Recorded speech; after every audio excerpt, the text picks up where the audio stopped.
ഇപ്പോൾ അദ്ദേഹം നടത്തിയ പ്രസ്താവനയും അതിന്റെ ഗുണഭോക്താക്കൾ BJP ആണ്.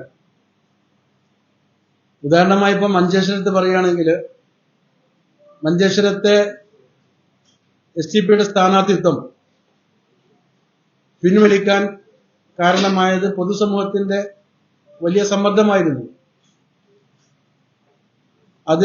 ആ പൊതുസമ്മർദ്ദത്തിൽ കേരളത്തിലെ വിവിധ മതസംഘടനകള്, അതുപോലെ തന്നെ സാമൂഹിക നേതാക്കന്മാര്, രാഷ്ട്രീയ പാർട്ടി പ്രതിനിധികളൊക്കെ അതിലുണ്ടായിരുന്നു. അന്ന് ഈവൻ നമ്മുടെ സാദിഖ് അലി ശിഹാബ് തങ്ങൾ വരെ മഞ്ചേശ്വരത്ത് SDPI മത്സരിക്കാതിരിക്കുന്നതാണ് നല്ലത്, അങ്ങനെ മത്സരിക്കരുത് എന്ന്, അങ്ങനെ മത്സരിച്ചാൽ മതേതര വോട്ടുകൾ ഭിന്നിച്ചു പോകും എന്ന് അദ്ദേഹം പറഞ്ഞിരുന്നു. ഇതിന്റെ നേർവിപരീതമാണ് VD സതീശൻ പറയുന്നത്. ഞങ്ങൾക്ക് VD സതീശനോടും അതുപോലെ UDFലെ നേതാക്കന്മാരോടും കോൺഗ്രസിന്റെ ഉന്നതരായ നേതാക്കന്മാരോടും ചോദിക്കാനുള്ളത് ഇത് കോൺഗ്രസിന്റെ ഒരു പോളിസിയാണോ എന്നതാണ്. AICC ജനറൽ സെക്രട്ടറിയും കോൺഗ്രസിലെ ഇന്നത്തെ ഏറ്റവും മുതിർന്ന നേതാക്കന്മാരിൽ ഒരാൾ, ഞാൻ മുതിർന്ന ഉദ്ദേശിക്കുന്നത് നയരൂപീകരണ സമിതിയിലെ ഏറ്റവും അടുത്ത അല്ലെങ്കിൽ ഏറ്റവും പ്രഗത്ഭനായ ഏറ്റവും അറിയപ്പെടുന്ന ആളാണ് KC വേണുഗോപാൽ. അദ്ദേഹം ഇന്നലെ പറഞ്ഞത് SDPI എന്നല്ല ആരുടെ വോട്ട് സ്വീകരിക്കും, അങ്ങനെ വോട്ട് സ്വീകരിക്കുന്നതിന് തടസ്സമില്ല എന്നാണ് പറയുന്നത്. പക്ഷെ VD സതീശൻ ഇന്നലെ തന്നെ പറയുകയാണ് SDPയുടെ വോട്ട് വേണ്ട എന്ന്. അപ്പൊ ഇവിടെ കോൺഗ്രസിന്റെ നിലപാടിൽ AICC ജനറൽ സെക്രട്ടറിയെക്കാളും മുകളിലാണോ VD സതീശൻ എന്ന് നമുക്ക് സംശയം തോന്നുകയാണ്. ഒരു മുകളിലുള്ള നേതാവ് പറഞ്ഞാൽ AICC ജനറൽ സെക്രട്ടറി പോലുള്ള വളരെ പ്രഗത്ഭനായ പ്രമുഖനായ ഒരു വ്യക്തി പറയുമ്പോൾ അതിനെ മറികടന്ന് അതിനെതിരായി പറയുന്നത് അത് കോൺഗ്രസിന്റെ എന്ത് സംസ്കാരമാണ് നമുക്ക് മനസ്സിലാവുന്നില്ല. അദ്ദേഹം ഇതൊക്കെ പറയുന്നതിന്റെ താല്പര്യം വളരെ ദുരൂഹമാണ്. ഞങ്ങൾക്ക് ഇതില് ആശങ്കയുള്ളത് കേരളത്തില് കഴിഞ്ഞ ലോക്കൽ ബോഡി തെരഞ്ഞെടുപ്പിന്റെ ഒരു മാൻഡേറ്റ് വെച്ചിട്ട് വിലയിരുത്തപ്പെടുന്നത് UDFന് മുൻതൂക്കമുണ്ട് എന്നാണ്. ഇതൊക്കെ ഇലക്ഷൻ കഴിയുമ്പോൾ അറിയാം നമുക്ക് എന്താണുള്ളത്. പക്ഷെ അങ്ങനെയാണ് പൊതുവെ പറയപ്പെടുന്നത്. ലോക്കൽ ബോഡി ഇലക്ഷനിൽ UDFന് വലിയ മുൻതൂക്കമുണ്ടായി എന്ന് വിലയിരുത്തപ്പെടുന്നുണ്ട്. ആ വിലയിരുത്തപ്പെടുന്നതിന്റെ പശ്ചാത്തലത്തിൽ UDF അധികാരത്തിൽ വരുമെന്ന് UDF നേതാക്കളും അവകാശപ്പെടുന്നുണ്ട്. ആ UDF അധികാരത്തിൽ വരികയാണെങ്കിൽ, ഒരു നല്ല ഭൂരിപക്ഷത്തോടു കൂടി കേരളത്തിൽ UDF വരികയാണെങ്കിൽ VD സതീശന് കേരളത്തില് മുഖ്യമന്ത്രി സ്ഥാനം ലഭ്യമാകില്ല എന്ന് കോൺഗ്രസ് തന്നെ പറയുന്നു. അങ്ങനെയാണെങ്കിൽ അതിന്റെ മുഖ്യമന്ത്രി സ്ഥാനം AICC ജനറൽ സെക്രട്ടറിയായ KC വേണുഗോപാലിലേക്ക് പോകുമെന്നും പറയപ്പെടുന്നു.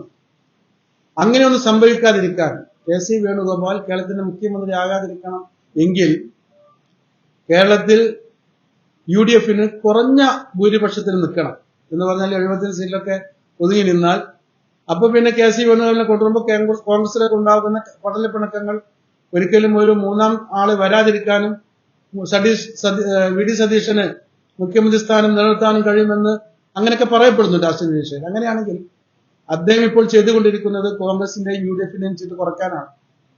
പ്രത്യേകിച്ചും മഞ്ചേശ്വരം അടക്കമുള്ള വിവിധ മണ്ഡലങ്ങളിൽ ഈ സതീശന്റെ പ്രസ്താവന കൊണ്ട് സംഭവിക്കാൻ പോകുന്നത് അവർക്ക് വലിയ വോട്ട് കുറയും, അവർ തോൽക്കുകയും ചെയ്യും. നമുക്ക് എല്ലാവർക്കും അറിയുന്ന ഒരു രാഷ്ട്രീയ സ്ട്രാറ്റജിക്സ് ഉണ്ട് കേരളത്തിൽ.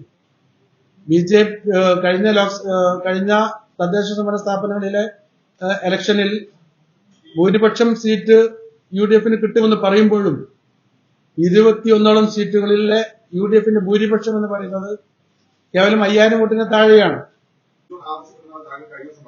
ആവശ്യപ്പെട്ടു.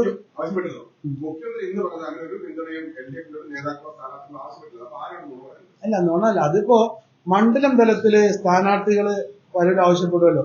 അതൊരു പാർട്ടിയുടെ പോളിസിയുടെ ഭാഗമായി ആകണമെന്നില്ല. മുഖ്യമന്ത്രി പറയുന്നത് പാർട്ടിയുടെ പൊതു പോളിസി ആയിരിക്കും. അവിടെ നിയമത്ത് അവിടെ പ്രാദേശിക തലങ്ങളിൽ നമ്മുടെ പ്രവർത്തകന്മാർ വളരെ ലൈവായിട്ടുള്ള പൊതുപ്രവർത്തകരാണ്. അവരോട് അദ്ദേഹം ആവശ്യപ്പെട്ട് ഞങ്ങൾ പരിഗണനക്കെടുത്തു എന്നതേ ഉള്ളൂ. നിയമത്ത് ഞാൻ നേരത്തെ പറഞ്ഞ ആംഗിളിലാണ് അവിടെ തീരുമാനം എടുത്തത്. ഞങ്ങൾ ഒരു മുന്നണിക്കും ഇന്ന മുന്നണിക്ക് വോട്ട് ചെയ്യുമെന്ന് പറഞ്ഞിട്ടില്ല. കാര്യങ്ങളൊന്ന് കാണട്ടെ, ഒന്ന് അടുത്തറിയട്ടെ, സമയമുണ്ട് എന്നാണ് ഞങ്ങൾ ഇതുവരെ എല്ലാ ചാനലോടും പറഞ്ഞത്. ഞങ്ങൾ ഔദ്യോഗികമായി SDPI ഇതിലൊരു വളരെ കൃത്യമായ നിലപാട്, ആർക്ക് പൊട്ടിച്ചെന്ന നിലപാട് പറഞ്ഞിട്ടില്ല. അപ്പൊ ഇങ്ങനൊരു പശ്ചാത്തലത്തിൽ ഞങ്ങളുടെ വോട്ട് ഇവിടെ ഇവിടുത്തെ മുന്നണികളുടെ ജയപരാജയം നിർണ്ണയിക്കാൻ കഴിയുന്ന രീതിയിലുള്ള നിലവിൽ അങ്ങനെ കേട്ടിട്ടില്ല. നിലവിൽ ഇപ്പോ ഔദ്യോഗികമായി തീരുമാനങ്ങൾ പത്രക്കാർ വരെ പറഞ്ഞത് മുഖ്യമന്ത്രിയും LDF കൺവീനറും K വിജയരാഘവനും ഒക്കെയാണ്. അവരെ ഭാഗത്തു നിന്നും ഒരു സ്വീകരിക്കില്ല എന്ന് പറഞ്ഞിട്ടില്ല. അതായത് KC വേണുഗോപാൽ വളരെ കൃത്യമായി പറയുന്നുണ്ട്. KC വേണുഗോപാലാണ് ബിജു സിംഗിനെക്കാളും അവരുടെ പാർട്ടിയിലെ സീനിയർ. അദ്ദേഹം പറയുന്നത് വോട്ട് വേണമെന്നാണ്. അപ്പൊ അവരും ഒരു തീരുമാനമെടുക്കട്ടെ, അതിനാണ് ഞങ്ങൾ പറയുന്നത്. ഇതിൽ പൊതുസമൂഹം അഭിപ്രായം പറയേണ്ടതുണ്ട്. അല്ല, നോണല്ല, അതിപ്പോ മണ്ഡലം തലത്തില് സ്ഥാനാർത്ഥികള് പലരും ആവശ്യപ്പെടുമല്ലോ.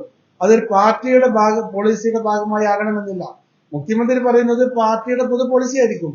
അവിടെ നിയമത്ത് അവിടെ പ്രാദേശിക തലങ്ങളിൽ നമ്മുടെ പ്രവർത്തകന്മാർ വളരെ ലൈവായിട്ടുള്ള പൊതുപ്രവർത്തകരാണ്. അവരോട് അദ്ദേഹം ആവശ്യപ്പെട്ടിട്ടുണ്ടാവും. അത് എല്ലാവരും സ്ഥാനാർത്ഥികളൊക്കെ പൊതുസമൂഹത്തിൽ ആവശ്യപ്പെടുമല്ലോ. ആ ആവശ്യപ്പെട്ട് ഞങ്ങൾ പരിഗണനക്കെടുത്തു എന്നതേ ഉള്ളൂ. അല്ലാതെ അതൊരു CPM-ന്റെ ഔദ്യോഗിക ഡിമാൻഡോ അതല്ലെങ്കിൽ LDF-ന്റെ ഔദ്യോഗിക ഡിമാൻഡോ അല്ല. ഇന്നലെ A വിജയരാഘവന്റെ പ്രസ്താവന, ഞങ്ങൾ കേൾക്കുന്ന പ്രസ്താവന അതാണ്. A വിജയരാഘവൻ കേരളത്തിലെ നിന്നുള്ള പോളിറ്റ് ബ്യൂറോ അംഗമാണ്. അദ്ദേഹം ഇന്നലെ മീഡിയാസിനോട് പറഞ്ഞത് SDPയുടെ വോട്ട് വേണ്ട എന്ന് ഞങ്ങൾ ഇതുവരെ പറഞ്ഞിട്ടില്ല. SDPI എന്നല്ല, ആരുടെ വോട്ട് ഞങ്ങൾ സ്വീകരിക്കും. പക്ഷെ SDPI ഇതുവരെ ഞങ്ങൾക്ക് വോട്ട് തരുമെന്ന് പ്രഖ്യാപിച്ചിട്ടില്ല. പ്രഖ്യാപിക്കാത്ത ഒരവസ്ഥയിൽ ഞങ്ങൾ എങ്ങനെ വോട്ട് വേണം വേണ്ട എന്ന് ഒരു ഔദ്യോഗിക നിലപാടിലേക്ക് പോവുക എന്നാണ് അദ്ദേഹം പറഞ്ഞത്. അദ്ദേഹം പറഞ്ഞത് ശരിയാണ്. ഞങ്ങൾ ഇതുവരെ LDF-ന്റെ വോട്ട് കൊടുക്കുമെന്ന് ഔദ്യോഗികമായി പ്രഖ്യാപനം നടത്തിയിട്ടില്ല, അനൌദ്യോഗികമായും പറഞ്ഞിട്ടില്ല. അപ്പോ അതാ ഞാൻ പറഞ്ഞത്. അപ്പൊ അദ്ദേഹം പറഞ്ഞല്ലോ കൃത്യമായിട്ട്, പ്രഖ്യാപിച്ചിട്ടില്ല, അവര് വോട്ട് വേണം നിങ്ങൾക്ക് തരും, ഞങ്ങൾക്ക് LDF പറഞ്ഞിട്ടില്ല. അത് പറയാത്തിടത്തോളം കാലം ഞങ്ങളെ നിലപാട് പറഞ്ഞ കാര്യം. പിന്നെ SDPന്റെ വോട്ട് വേണം, എല്ലാവരുടെ വോട്ടും അദ്ദേഹം കൃത്യമായി പറഞ്ഞു. ഞങ്ങൾ കേരളീയ പൊതുസമൂഹത്തോടാണ് വോട്ട് ചോദിക്കുന്നത്. ഇവിടെ എല്ലാ ആളുകളും ഉണ്ടാവും. അവരൊക്കെ വ്യക്തമായിട്ട് നിലപാട് ഞങ്ങൾക്ക് വോട്ട് ചെയ്യട്ടെ. CPM-ന്റെ അനുഭാവികളുടെ വോട്ട് മാത്രം മതി എന്ന് ഞങ്ങൾ പറയില്ല എന്ന് വ്യക്തമായി പറഞ്ഞിട്ടുണ്ട്. പിന്നെന്തായാലും പ്രശ്നം BJP-യുമായി ഡീലുണ്ടാക്കാൻ ഏറ്റവും നല്ലത് CPM ആണ് എന്ന്. അങ്ങനെ ഡീലുണ്ടാക്കാനൊക്കെ ഉണ്ടെങ്കിൽ ഞങ്ങൾക്ക് മുമ്പേ സ്വീകരിക്കാമായിരുന്നല്ലോ. മുമ്പ് സ്വീകരിച്ചിട്ടില്ല. പിന്നെ ഇപ്പോൾ പറയുന്നതിന് ഒരു അർത്ഥമില്ല. ഞങ്ങള് ഷാജിക്ക് വോട്ട് ചെയ്യില്ല എന്ന് പറഞ്ഞിട്ടുമില്ല. എനിക്ക് ഷാജിക്ക് വോട്ട് ചെയ്യാലോ. അതല്ല ഇതിന്റെ കഥ. ഒരു ഡീലൊക്കെ പറയുമ്പോ ഇന്ത്യ രാജ്യത്ത് ആരെങ്കിലും വിശ്വസിക്കുമോ SDPI BJP-യുമായി ഡീൽ ഉണ്ടാക്കുന്നത്? നിങ്ങൾക്ക് വിശ്വസിക്കാൻ പറ്റുമോ? ഞങ്ങൾ 16 വർഷമായി ഞങ്ങൾ ഈ പൊതുസമൂഹത്തോട് പറഞ്ഞത് BJP-യുടെ ഫാസിസത്തെ കുറിച്ചാണ്. ഈ ഷാജി ഒന്നും അത് പറഞ്ഞിട്ടില്ലെന്ന് അന്ന്. അയാൾ BJP-യെക്കാളും വലിയ ശത്രു CPM എന്നാണ് പറഞ്ഞത്.